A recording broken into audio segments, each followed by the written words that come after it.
Ở tập trước, A Nhã bị ngất. Tế Tư ở trên thần miếu, hắn đã rất tức giận đập vỡ bát nước. Quát, toàn bộ binh lính ai có thể giết Tần Thiên và Móng Hổ, thì kẻ đó sẽ có thể trở thành tùy tùng thiếp thân của hắn thề không thể để bọn anh sống. Móng Hổ rất mạnh, một phát địch 3 người, Tần Thiên lúc này mới thấy rằng ban nãy anh ta có chút nương tay. Móng Hổ vừa đánh vừa khóc, quay lại nói với Tần Thiên, xin hãy yên tâm, tôi dù có chết cũng sẽ đem mấy người an toàn rời khỏi đây, tôi thực không có tư cách làm bạn bè với mọi người, cứ nói một câu lại xin lỗi. Tần Thiên thấy biểu cảm vừa đánh vừa khóc của Móng Hổ nên cũng tha thứ. Nhưng trước tiên an toàn nên rời khỏi đây trước rồi nói chuyện khác. Cứ thế Móng Hổ đột phá vòng vây, bọn lính canh nhìn thấy tưởng tà thần A Phúc đã nhập vào người anh ta, vì không có ai cản được. Kata đã giúp Móng Hổ bế A Nhã. Cả ba không ngờ là vẫn còn lính canh ở ngoài. Móng Hổ thề là phải chạy xông qua được cây cầu rồi vào rừng, vậy mới có thể trốn thoát. Móng Hổ đánh ngã 2 tên. Những tên lính ở phía sau thấy không ổn, nhóm Tần Thiên muốn chạy vào khu rừng phía tây, hét mọi người chặn bọn chúng lại. Có mấy người cầm cò ném mũi tên vào nhóm Tần Thiên. Móng Hổ thấy nhiều mũi tên lao tới, bèn lấy áo râm phẩy thật mạnh. Các mũi tên bị lực hất xuống mạnh, bị bẻ cong xuống đất, có cái còn bị gãy đôi. Cả ba đã trốn thoát vào rừng. Bọn lính cũng chạy vào rừng tìm kiếm. Chúng còn chửi nhau vì chen chúc nhau tìm kiếm trong khu rừng quá rậm rạp cây bụi. Tần Thiên thấy rất may, về rừng mưa số lượng cây cối nhiều không thích hợp cho một đội quân cùng lúc xông vào. Đám binh lính với số lượng lớn người may đã bị giảm tốc độ. Cắt đuôi không là vấn đề, chỉ cần chút thời gian. Tần Thiên lo lắng không biết đám người Nick kia đang ở đâu. Bỗng Sa Diêu bay trên trời phát ra tiếng, chỉ nhóm Tần Thiên tới chỗ Nick. Lúc này Sa Lam đang ngồi băng bó cho em trai, cô kể cho anh ta nghe, nhờ Tần Thiên mà cô mới có cơ hội gặp lại mọi người. Nick nhìn thấy Tần Thiên quay về bình an vô sự cũng bớt lo lắng.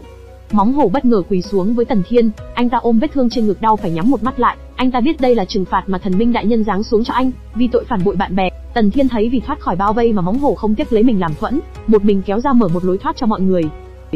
Tần Thiên nhìn cơ thể đầy vết thương của anh ta biết anh ta đã đến cực hạn. Lúc này A Nhã trên tay Kata tỉnh dậy liền gọi anh trai. Cô không quên hỏi anh trai lời mà anh hứa đã làm xong chưa. Móng Hổ tươi cười bế A Nhã vào lòng nói với cô, anh đã làm xong rồi. Tần Thiên thấy sắc mặt của A Nhã vàng nhợt, cơ thể đổ mồ hôi, anh suy đoán đó là bị bệnh truyền nhiễm. Tần Thiên hốt hoảng hỏi Móng Hổ tình trạng của A Nhã đã xuất hiện từ bao giờ, con bé có lẽ có thể được cứu, hãy nói chi tiết cho anh biết. Tần Thiên thấy đã xuất hiện triệu chứng vàng da, suy đoán của anh có lẽ đã đến giai đoạn cuối của bệnh trạng, nếu như có thể xác định chính xác là mắc bệnh gì trong đại toàn cấp cứu dã ngoại, có lẽ có cách có thể giải quyết được. Móng Hổ rất bất ngờ, anh ta chuyện gì cũng có thể làm, kể cả tế hiến thì anh ta cũng sẽ làm. Tần Thiên khuyên anh ta bình tĩnh, giờ nói hết tất cả cho anh biết. Móng Hổ dặn lòng bình tĩnh thở dài kể, A Nhã có lúc bị lạnh, nhiều lúc anh ta cho cô ngồi gần lửa lớn. Biểu hiện dị thường là từ mấy tháng trước, lúc sớm nhất là cả người A Nhã cảm thấy rất lạnh, dù là đốt lửa bên cạnh cũng không thể hóa giải. Có lúc A Nhã nóng, anh cho cô bé uống nước, có lúc thì cơ thể lại cực kỳ nóng, hô hấp thở ra đều là khí nóng. Hai tình trạng đó cứ thay phiên xuất hiện, mỗi lần xảy ra trong khoảng 1 tiếng, còn đa phần thời gian thì A Nhã rất bình thường. Tần Thiên suy đoán người có tình trạng bệnh thế này nhiều quá, anh căn bản không xác định được đây là mắc bệnh gì. Móng Hổ vẫn còn tưởng do A Nhã đã mạo phạm thần minh đại nhân mới khiến muỗi tấn công A Nhã, khiến cho bộ dạng của em biến thành thế này. Tần Thiên ngạc nhiên khi biết đó chính là muỗi. Móng Hổ còn xác định đó là một đám muỗi rất lớn. Tần Thiên lại chửi thề, vì đối với anh là người hiện đại, nghiêng về khoa học, anh biết đó là bị bệnh sốt rét chứ không phải thần minh gì. Mọi người đều không biết bệnh này. Móng Hổ cầu xin Tần Thiên hãy cứu A Nhã. Tần Thiên mở hệ thống lên ngay tìm kiếm cách trị trong sách đại toàn cấp dã ngoại. Một lúc anh đã tìm thấy thông tin, bệnh này là bệnh truyền nhiễm do côn trùng Plasmodium gây nên, chủ yếu là bị muỗi Anopheles cắn mà thành. Plasmodium ký sinh trong cơ thể người gồm có 4 loại: Plasmodium vivax, Plasmodium falciparum và Plasmodium ovale. Chẩn đoán, bệnh nặng, quá trình chia làm 3 giai đoạn. Giai đoạn 1 lạnh, toàn thân lạnh run, kéo dài liên tục nửa tiếng đến 2 tiếng. Giai đoạn 2 nóng, sau khi hết nặng thì chuyển sang cảm thấy nóng vô cùng, kéo dài từ 4 đến 5 tiếng. Giai đoạn 3 Plasmodium vivax cách ngày phát tác 1 lần, nếu như lúc bị lây nhiễm 2 giai đoạn cùng lúc thì mỗi ngày 1 lần.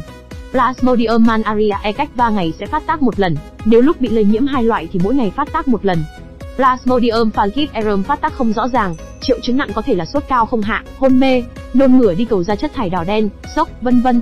Cách trị liệu, cách một cứu kiểu mới, huyệt vị, châm cứu vào các huyệt đại trùy, gian sử, chi dương 1 đến 2 tiếng đồng hồ trước khi phát bệnh, cách kích thích mạnh. Nếu không hiệu quả thì làm thêm huyệt hợp cốc vào đào đạo. Cách 2 dùng dược thảo, nào là rau sam tươi, rễ cây trường sơn hay được gọi là giang rượu, 2 lạng, cao 1 lạng, thanh cao, vân vân. Cách 3 thuốc chống vivax. Tần Thiên thấy tình hình cấp bách, trong tay anh chẳng có gì, anh chỉ có thể thử ấn huyệt vị xem có hiệu quả hay không, chỉ cần có thể giảm chút bệnh tình thì có thể bớt chút thời gian đi tìm thuốc. Anh bảo Móng Hổ nâng A Nhã ngồi dậy, tay anh bắt đầu bấm huyệt vị ở lưng rồi cả hai tay. A Nhã cảm giác bớt khó chịu hơn. Tần Thiên biết lúc này chỉ có thể làm giảm đau đớn cho A Nhã. Anh cần thuốc đặc trị.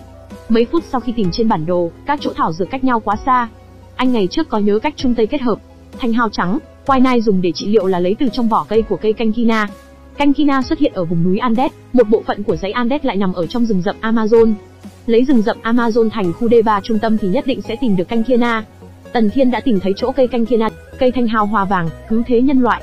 Anh phải cảm ơn bà Đồ UU được trao giải thưởng Nobel y học 2015, là một nhà nghiên cứu của Trung Quốc đại lục chấn động thế giới. Tần Thiên thấy cây này cách nơi đóng quân không xa, tình hình của A Nhã khẩn cấp, liên tiếp ngày đêm lên đường mau chóng trở về. Tần Thiên dặn nhóm Jana cẩn thận ẩn lấp kỹ, phải sắp xếp một người canh gác đêm. Tần Thiên, Kata và Mắt Trắng lên đường, dự tính đi khoảng nửa ngày, nếu thuận lợi anh tin là ngày mai có thể trở về. Trời đã tối, ở bên trong thần miếu, tế tư mở chiếc nhẫn biết được vị trí mà Tần Thiên đi, hắn ta cười, đắc ý, cứ chạy đi đến khi nào sức cùng lực kiệt, vì không thể chạy thoát khỏi mắt của hắn đã có định vị của nhóm Tần Thiên. Chiếc nhẫn còn phản ánh hình ảnh nhóm Tần Thiên cho hắn biết. Trong lúc đó, do trời tối nhóm Tần Thiên đã bật đèn trong lúc chạy, suýt bị va đầu vào cành cây khi chạy tốc độ nhanh. Tần Thiên soi lên thấy rất nhiều cành cây to. Nhóm Tần Thiên đành phải đi từ từ, vì rừng mưa trong đêm giơ tay nên không nhìn thấy 5 ngón, dù dùng đèn pin thì cũng chỉ nhìn được một diện tích nhỏ mấy mét, hoàn toàn không thể biết tiếp theo sẽ va chạm phải thứ gì. Bản đồ của nhóm anh chỉ cần đi qua sông rồi đi bộ 2 tiếng sẽ tới mục tiêu. Mắt Trắng xuống nước trước thì bị giật đơ người gào rú, Tần Thiên chạy tới chỗ Mắt Trắng thì anh cũng bị giật đơ người không động đậy nổi. Tần Thiên nhanh chóng bảo Kata đừng xuống nước, vì trong nước có thứ gì đó. Tay Kata cầm thương gỗ xiên vào ba lô, rồi nhấc bổng Tần Thiên ra. Ban đêm các ngôi sao tỏa sáng lấp lánh trên bầu trời. Nhóm Kata đang ngồi bên cạnh dòng sông, Tần Thiên đang vỗ đèn pin mãi mà nó không sáng, anh chắc do cú giật vừa rồi. Kata có ý định cầm đuốc đi, nhưng Tần Thiên nghĩ ra kế chế tạo đèn Carbua, là một loại đèn chiếu sáng, tổng thể chia làm 2 tầng trên dưới, tầng trên chứa nước, tầng dưới chứa Carbua, nguyên lý của nó là đốt cháy. Acetylen được sản sinh từ phản ứng của hai thứ này nhằm mục đích chiếu sáng. Tần Thiên sau khi tập hợp hết dụng cụ bắt đầu chế tạo. Thời gian gấp rút, Tần Thiên cũng chẳng chú ý được nhiều, trực tiếp cắt ống trúc đựng nước thành 2, phân biệt làm thành một cái đựng nước, một cái chứa Carbua. Vào lúc đó, Tần Thiên lại bảo Kata nhào bùn, định chế thành gốm, dùng để ngăn giữa hai bên ống trúc. Rất nhanh, hai người Tần Thiên đã làm xong những đồ cần thiết, nhưng trước khi lắp vào, vẫn cần kiểm tra tỷ lệ ngấm nước của canxi carbide. Acetylen là một loại thể khí dễ cháy nổ, nếu như tốc độ sản sinh ra acetylen trong đèn Carbua vượt xa tốc độ đốt cháy. Lúc này, thật sự thay đổi thời gian, trong chỗ chứa Carbua sẽ chứa đầy acetylen, không cẩn thận thì rất dễ phát nổ. Nhóm Tần Thiên tốn gần 2 tiếng đồng hồ mới lắp xong đèn Carbua, tuy Tần Thiên đã thêm lồng đèn nhưng vẫn bị gió ảnh hưởng. Có cấp phản quang, ánh sáng phát ra sẽ đều đi thẳng. Giờ nó như một cái đèn pin.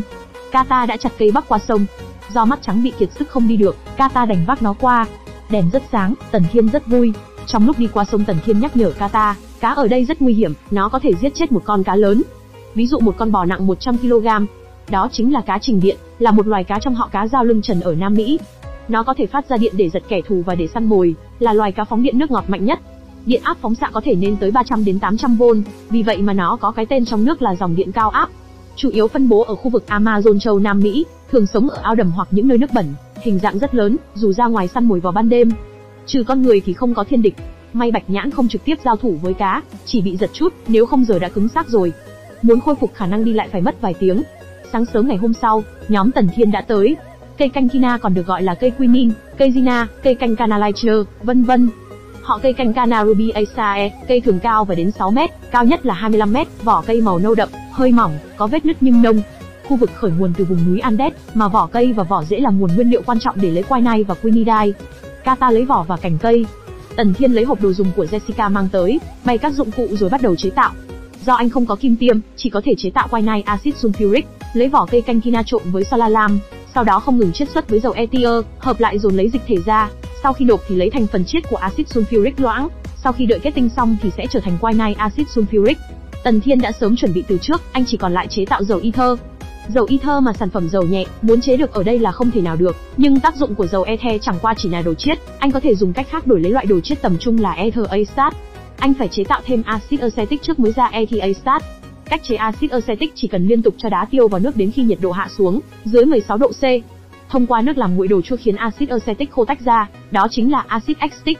Tần Thiên dùng ống tre thay cho ống mút, cho dung dịch vào 3 lọ theo tỷ lệ 2 ethanol, 3 axit sulfuric đặc, 2 axit acetic để chế tạo ra ether acetate. Sau đó thêm axit sulfuric đặc vào ethanol và lắc nhẹ. Cuối cùng thêm axit acetic. Sau đó đun nóng là có ethyl acetate có mùi. Tất cả đã có đủ. Tần Thiên bắt đầu chế tạo quinine. Công đoạn để chế tạo quinine: phơi khô vỏ canh Kina, sau đó nghiền nát để lấy đi chất bên trong. Nhưng bây giờ thời gian gấp gáp, Tần Thiên không thể làm tỉ mỉ như thế, đành dùng phương thức rang khô. Sau đó Tần Thiên đổ chất hóa học vào trong vỏ cây canh Kina, dùng hỗn hợp nước của ether acetate, canxi oxide vôi sống, nước, natri hydroxide kiềm đốt, kali hydroxide, ether acetate. Sau đó chiết xuất axit sulfuric. Cuối cùng đun để cô đặc kết tinh lại. Tần Thiên đã chế tạo xong quinine. Trong lúc đó, A Nhã đang trong lòng anh trai, người cô rất khó chịu, anh trai cô an ủi cô bé hãy kiên trì. Nhóm Tần Thiên sẽ nhanh chóng trở về. Ở xa có bóng người, Nick tưởng nhóm người Tần Thiên trở về. Nhưng Pokuma cảm giác bất an nhòm thấy người rất đông. Ở chỗ khác, nhóm Tần Thiên đang chạy cấp tốc về nhưng bị va chạm đám binh lính trong thành. Bọn chúng đã phát hiện ra 2 người. Kata thấy có 6 người có thể đánh được. Tần Thiên tán thành, xử lý gọn gàng không để lộ vị trí của mọi người. Bọn chúng hét với nhau, người thích đánh Kata, người thích đánh Tần Thiên. Bọn chúng tưởng vớ vẩn thì Hắc Vũ đã ẩn lấp trên cây từ bao giờ, anh ta nhảy xuống xử một lúc 2 tên, cả Tần Thiên và Kata cùng lên xử 4 tên còn lại. Con chim nói thay Hắc Vũ, nhắc nhóm đi bên trái, vì 3 tiếng trước, binh lính trong thành đột nhiên vây quanh khu vực căn cứ. Pokuma nhỏm thấy đó là binh lính trong thành. Zana kêu Azuba đưa mọi người đi trước, anh ta và Nick và Pokuma sẽ ở lại dùng hỏa mù kéo dài thời gian. Móng hổ cũng xung phong ở lại và cả Hắc Vũ. Pokuma nhỏm thấy chúng vẫn đang dò tìm kiếm, chưa phát hiện ra vị trí cụ thể của chỗ nhóm anh, nhắc nhở mọi người vẫn có thời gian rút lui. Bọn họ lo lắng nhóm Tần Thiên chạm mặt với đám lính lên đã ở lại ẩn núp khi 2 người trở về. Tần Thiên vì đi đêm lên đã không dẫn Sadio đi cùng, rất may có Hắc Vũ ứng giúp. Con vẹt lại nói, đến rồi. Tần Thiên nghi ngờ đám lính có định vị của nhóm anh. Pokuma ẩn lấp trên cây nhòm thấy nhóm Tần Thiên về. Móng hổ vui sướng. Sau khi cho A Nhã uống bột, anh chỉ đành dựa vào ý chí của cô bé, nhanh thì mai sẽ tỉnh. Tần Thiên đã cố hết sức, mong rằng thuốc của anh sẽ có hiệu quả. Móng hổ cảm ơn Tần Thiên rất nhiều. Sau khi cho A Nhã uống thuốc, Tần Thiên nhắc nhở mọi người nên dập lửa, vì ban đêm ánh lửa rất dễ làm lộ vị trí, chỉ có thể nghỉ ngơi trong đêm đen. Tần Thiên lúc này mới rảnh, tựa vào thân cây nghỉ ngơi vì từ hôm qua đến giờ, anh chưa nghỉ ngơi thức suốt 2 đêm, giờ mới thấm mệt. Bỗng chiếc nhẫn phát sáng, anh rất sợ như lúc trước, nó tự dưng sáng trong nhà lao, hại anh bị truy đuổi. Có một giọng nói phụ nữ phát ra, gọi ông Dư Chính Phong còn kèm nhấp nháy. Rồi hiển thị thông tin tên Hoàng Dịch Thu xin thông tin. Lúc này, anh không hiểu đó là ghi chú gì. Tự dưng nó lại cảnh báo, hệ thống gặp phải xâm nhập. Nó biến ra một hình hài phụ nữ, cô ta vẫn còn chửi ông Dư Chính Phong. Tất cả mọi người đều ngạc nhiên, cô ta lúc này xuất hiện tìm kiếm ông Dư Chính Phong nhưng không thấy đâu. Cô ta tỏ ra thái độ bá đạo, lấy tay chỉ thẳng Tần Thiên rồi hỏi lia lịa. Câu hỏi thứ nhất, hỏi nhóm Tần Thiên là ai? Câu thứ hai, chiếc nhẫn mà Tần Thiên đeo ở đâu ra? Câu thứ ba hỏi hai ông tiến sĩ Dư Chính Phong và Dương Học Lâm chết ở đâu rồi? Tần Thiên nhìn thấy vóc dáng cô ta cũng vừa đẹp và bá đạo. Tần Thiên đề nghị cô ta lên giới thiệu trước cho phải phép, tránh bị dắt mũi. Cô ta không biết nói gì, dựa vào trang phục của nhóm Tần Thiên cũng đoán được đại khái, nhóm Tần Thiên đến sau thế kỷ 20 và không thể hiểu được công trình tương lai. Cô ta không thích những người chen ngang khi cô ta đang nói. Anh không ngờ cô ta dễ thuận theo vậy. Cô ta bắt đầu giới thiệu, cô ta tên là Hoàng Dịch Thu, là sở trưởng của thu khí nghiệm D3. Cô ta không biết nhóm anh lấy chiếc nhẫn ở đâu hay là nhặt. Tần Thiên dựa vào thân phận nhân viên nghiên cứu của Hoàng Dịch Thu, biết được vị trí cụ thể của phòng thí nghiệm, mà không phải dựa vào chỉ dẫn của chiếc nhẫn mà tìm bừa nữa. Nhưng Tần Thiên cũng hiểu, bây giờ không phải là lúc mở miệng hỏi, tuân thủ lời hứa ban nãy, cậu im chặt miệng, tỉ mỉ nghe kỹ lời Hoàng Dịch Thu. Những điều mà Dịch Thu nói không dài nhưng thông tin lại rất kinh khủng, khiến cho Tần Thiên nhất thời không thể bình tĩnh được. Sau khi Hoàng Dịch Thu nói xong, Tần Thiên cũng trả lời câu hỏi của cô ta, còn trả lời nữa luôn chuyện về Dư Chính Phong và Dương Học Lâm. Đối thoại của Tần Thiên và Hoàng Dịch Thu không hề che giấu, người xung quanh đều nghe thấy. Nhưng nghe được là một chuyện, hiểu là một chuyện khác. Ngoại trừ mấy người Nick được Tần Thiên từng giải thích thì hiểu đôi chút, ngoài ra những người khác đều nghe đến hồ đồ. Bỗng Zana phát hiện ở bên kia có rất nhiều đuốc. Anh ta vội báo với Tần Thiên. Tần Thiên rất khó chịu vì chắc anh gặp phải ma rồi, trời tối mà sao bọn chúng tìm được đến đây. Hoàng Dịch Thu cho biết chiếc nhẫn trong tay tế tư có liên kết với phòng thí nghiệm, tìm được bất kỳ vị trí nào trong khu D3, nhóm Tần Thiên trốn ở đâu cũng vô dụng. Cô ta dặn Tần Thiên yên tâm vì lúc cô ta thức tỉnh đã động tay chân chút, chỉ cần trốn được lần này, mồi nhử của cô ta sẽ phát huy tác dụng, đến lúc đó nhóm Tần Thiên không cần lo bị phát hiện nữa. Bọn chúng đã tìm tới chỗ nhóm Tần Thiên dập lửa chạy trốn. Bọn chúng vui vẻ khi được tế tư cho biết vị trí trốn. Trong lúc đó, nhóm Tần Thiên đã ẩn nấp, Hoàng Dịch Thu đã mở hệ thống mồi nhử bắt đầu phát huy tác dụng. Ở chỗ khác, tế tư tự dưng thấy trong hệ thống mỗi người trong nhóm Tần Thiên phân ra chạy trốn, thì cũng không nghĩ gì nhiều. Hắn nghĩ rằng mỗi người đều sẽ phải sống trong sợ hãi. Tập phim đến đây thôi. Hãy like, bình luận và đăng ký kênh ủng hộ admin nhé mọi người. Chúc mọi người ngủ ngon.